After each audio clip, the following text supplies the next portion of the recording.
The sun hung like a molten coin over the endless Arizona desert, turning the land into a shimmering sea of gold and dust. As lone rancher, Cole Whitaker pushed his tired Mustang up the red shale trail toward the mesa, unaware that his life was about to collide with a legend whispered across every saloon, trading post, and cavalry outpost from Santa Fe to Tombstone, the legend of the Giant Apache Girl of the Red Mesa, a towering warrior who walked like thunder, spoke like fire, and carried the reputation of a dozen men. Cole had heard stories of her since boyhood, stories of a young girl who survived a flood that claimed her entire clan and was said to have grown up under the guardianship of the mountains themselves, hardened by storms, sharpened by hunger, and blessed or cursed by the ancestors with strength that set her apart from all of her people.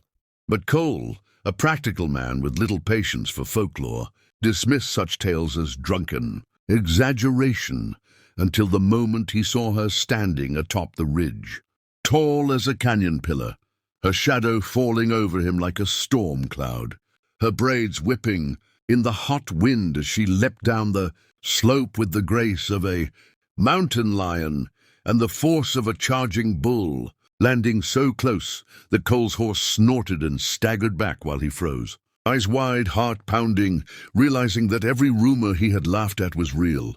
Fully real. The girl was enormous, easily a head taller than any warrior he had ever seen, shoulders broad, eyes dark and sharp like obsidian blades. Her presence so powerful it felt like the desert itself bowed around her. She circled him with slow, deliberate steps, her gaze never leaving his face, as if she was reading his spirit, judging whether he was hunter or prey, friend or enemy. And when she finally spoke, her voice carried the weight of the ancient mesas around them. "You," she said, pointing a finger at his chest with authority that sent a tremor through him. "You do not belong here, rancher.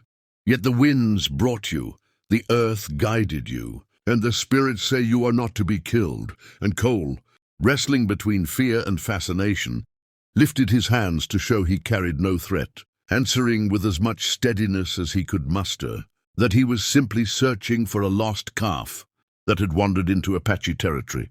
But the giant girl snorted softly, her eyes narrowing with amusement and suspicion, replying that calves were not the only things that wandered into danger. Men did too, especially men who did not understand the land they walked on. Before Cole could respond, she stepped closer, closer than comfort allowed, until he could feel the heat radiating from her skin and smell the smoke of her campfire on her clothes. And she said something that chilled him. "From this moment, rancher, your path is no longer your own. You walk with me now." And without waiting for his consent, she turned sharply and motioned for him to follow, her movement swift and commanding. Cole hesitated, torn between survival instinct and the strange pull he felt toward this fierce young woman whose very presence shook the dust beneath her feet. But when her dark eyes flashed back at him with a gaze that said refuse, and you won't survive the hour, he complied, walking behind her into the rising shadow of the mesa, where ancient pictographs glowed faintly on the rocks and the air grew cooler, thicker, as though he were stepping into another world. As they climbed, Cole found his voice long enough to ask her name, and though she didn't look back, he saw her shoulders tighten ever so slightly before she answered. Nayeli of the Red Mesa, a name he had heard whispered in camps and taverns with equal parts fear and respect. And she added with a hint of warning, "Remember it well, rancher, for it will decide your fate." And Cole, breathing heavily from the steep ascent, asked her what she meant, but Nayeli gave no further answer, only gestured him deeper into the mesa pass, where the canyon walls narrowed until only one man could pass at a time, the wind howling like distant spirits. And when he finally caught up to her, at a wider clearing, near a small waterfall hidden between the rocks, she stood with her arms crossed, watching him intensely as if measuring his worth, his courage, his fear, and she said, "You came here seeking a lost calf, but the spirits say you came for something far greater." And Cole, confused and rattled, asked her what that meant, but Nayeli only tilted her head and murmured, "You will know when the time comes." then pointed toward a distant plume of dust rising across the valley floor, where several riders approached at high speed, armed men, bounty hunters, men with greed in their eyes. And when Cole recognized their brands and colors, his stomach dropped. They were after him, wrongly believing he'd stolen land or cattle. Lies spread by a rival rancher, and Nayeli, without needing a single explanation, stepped in front of him with a protective stance so overwhelming that Cole felt, for the first time, that this giant warrior girl who had just claimed authority over his fate might be the only thing standing between him and certain death. As the riders neared, their shouts echoing off the canyon walls, Nayeli turned to Cole, her voice low and fierce. "Stay behind me. Rancher, today you walk in the shadow of the Red Mesa, and no enemy crosses that shadow without paying the price."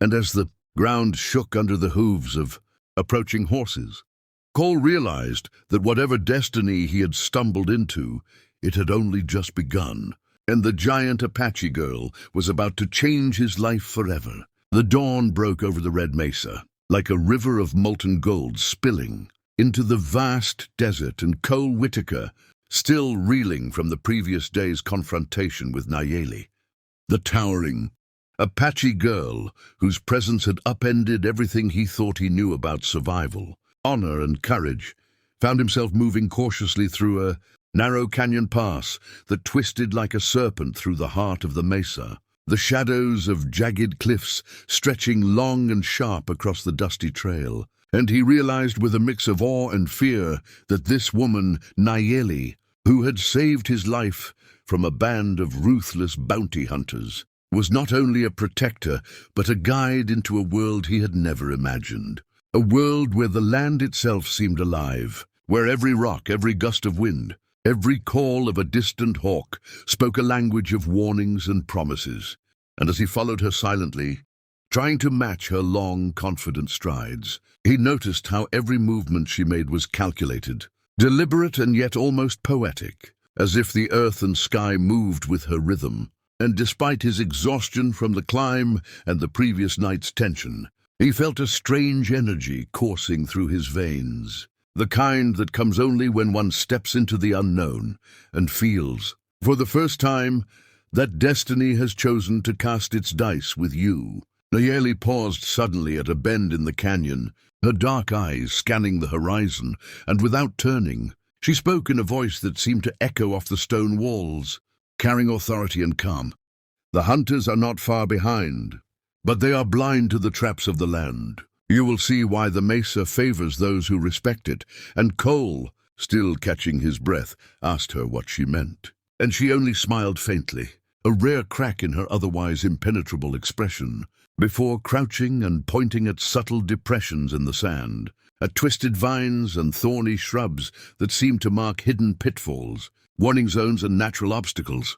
And as Cole bent closer, trying to make sense of what she was teaching, he realized she was showing him how to read the land itself, how to move unseen, how to let the earth shield him as it had shielded her for years. They moved for hours through a labyrinth of narrow gullies, hidden caves and secret ledges, the air growing cooler as they climbed higher, and with each step, Cole felt his respect for her deepening.